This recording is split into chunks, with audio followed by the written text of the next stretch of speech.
Hi guys, it's Tony and welcome to this quick demo of QuickQRPro. So once you've purchased QuickQRPro and you've logged into your account, you'll be in your main dashboard here. Now this is a fresh account that I've set up just for demo purposes, so as you can see I've no QR codes created or saved currently. But once you've logged in for the first time, this is exactly what you'll see, and literally to create your first QR code all you need to do is this. Just click create, choose which type of QR code you want to create. It's obviously going to depend on your project, but for demo purposes I'll choose the dynamic option URL QR code. I'll use Google as my destination URL, just for demo purposes, but this could be any URL that you choose from. It can go to your website, it can go to an offer, it can go wherever you want. The destination URL can be anything you choose. And if you decide later on you want to change that, because it's a dynamic QR code, you can also do that.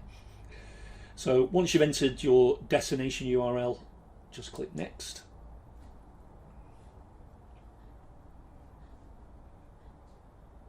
And you're now in the main design editor, and you've so many options to choose from here, guys. Once you're familiar with the software, you'll be able to create unique branded and remember the trackable QR codes in a minute or less, basically. But obviously that's once you familiarize yourself with the software and the process. Once you know the design process is what I'm talking about, basically. This video is going to take a little bit longer than a minute or so, because I'm explaining everything in detail to you the best I can. So as I say, now you're in the main design editor, and you've got a few different options. You can use a solid color, you can use a gradient, lots of different options for your gradient there. You can also use an image. So as an example, if I decided I wanted to use a picture of myself, I can do that,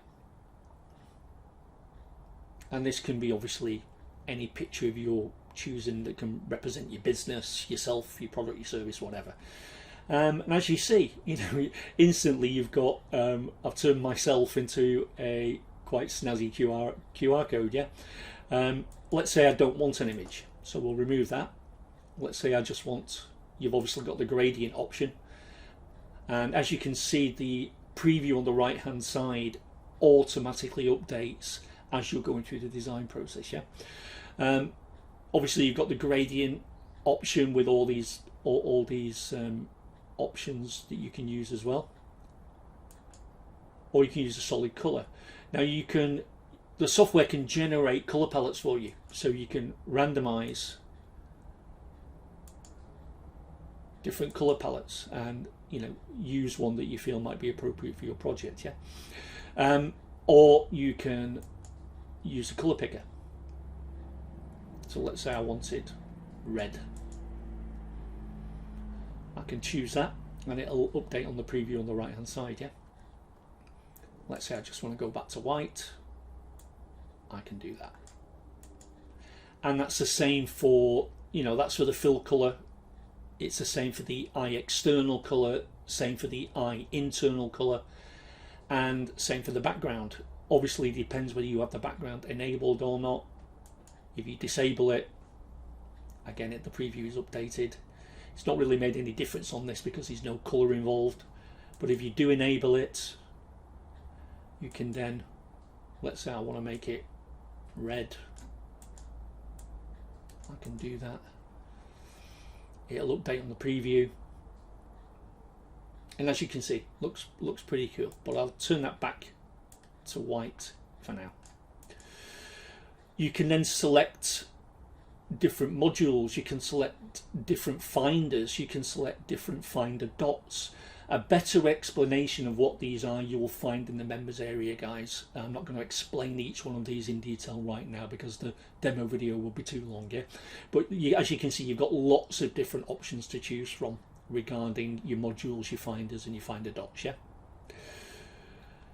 We've then got some very cool shapes that represent different niche categories, different niche businesses. We're adding to these all the time, guys, especially we're adding more shapes that represent more local business types. Yeah, we're focusing on that. But for example, if you were into e-commerce, if this project was for any, if you were designing a QR code for an e-commerce project or your client's e-commerce project, you might decide you want to use a shopping bag. And again, the preview will update, but for demo purposes, we'll use a circle. You can also choose a frame color, and again, you can randomize color palettes, or you can use a color selector. Let's say I want to choose red again. I'll choose that just for this demo purpose, as you can see. Now you can also choose a preset logo. I've got quite a few to choose from here, especially for social media. But let's say I want to choose YouTube. Alternatively, you can upload your own logo that represents your business, your brand, your product, your service, whatever. Just browse, find the file on your local PC and upload your own logo. But I'll stick with the preset for demo purposes, yeah.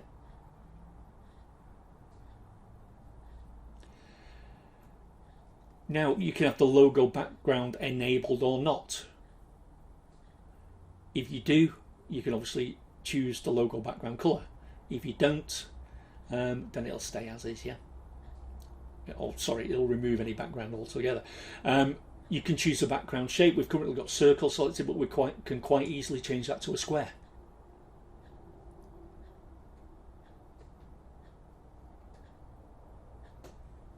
I'll get back to circle, yeah. And as we've just said, you can choose the background color as well. You can choose the background size. You can choose the logo size. If you choose the upload your own logo option and your logo is too big, the software will prompt you. It will tell you that the logo's too big. And the reason it's telling you that is because it will affect the functionality, the actual QR code working correctly. Once you add it to a website, add it to some print ready materials, whatever the case may be.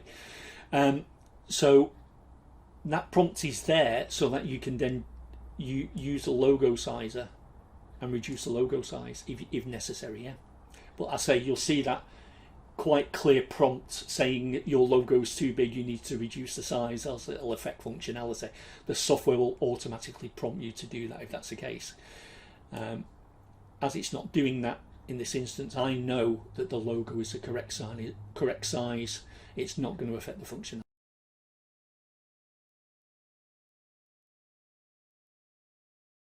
Rotation.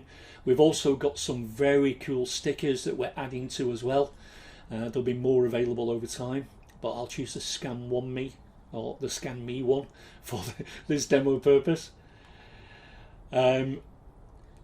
You've got tons of different fonts to choose from. You can choose italic, you can increase the weight to make it more bold if you want to, as I've just done. You can see there's a drop shadow here. You can have that enabled or not.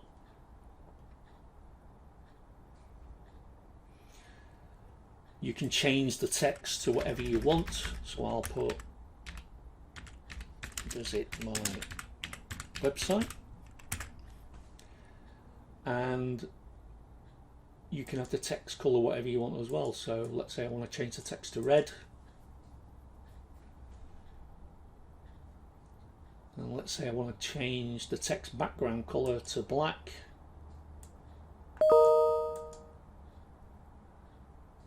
As you see, the preview's updating, yeah.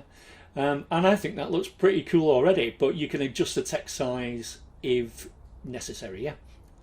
Once you've completed and gone through that design process, and I think it's fair to say, we've left no stone unturned here. We're just touching the tip of the iceberg on the design possibilities, because there's so much functionality in QuickQRPro. Yeah, but once you've gone through that design process and you're happy, click next, and you would then just give your QR code a name. I'll just put Tony Demo, and you would just download your QR code in SVG or PNG format, and that is it, guys. You can then go and use that QR code wherever you want. Click close, and now you will see you've got a QR code saved in your dashboard. You can edit this going forward if you want to. You can, because it's a dynamic QR code, you can check the stats, you can archive it, or depending on what option you chose for QuickQRPro, whether you chose commercial or pro, you will have the copy function, because once you've designed the perfect QR code, you may not want to start from scratch again next time. You may want to copy that QR code and use it in a future project, and that's what this copy function does. It allows you to basically duplicate, you know, the perfect QR code you've already designed. Now, if you archive any of your QR codes, guys, and later on you think, oh God, I wish I had an archive that I want to get it back for a particular project, we've got you covered. All you need to do is go to your archived, and you will click restore, and that will restore the QR codes that you choose back to your main dashboard. Okay, guys. I hope you can see how fantastic QuickQRPro is just from that quick demo, and you know, you've got lots of potential here to use these QR codes on your own projects, offer it as a paid service to your clients, offer it as a paid service on freelancing sites to generate more income. Yeah, the possibilities are endless basically. But yeah, thanks for stopping by to check out the demo, and I look forward to seeing you in the members area, and enjoy QuickQRPro. Bye for now.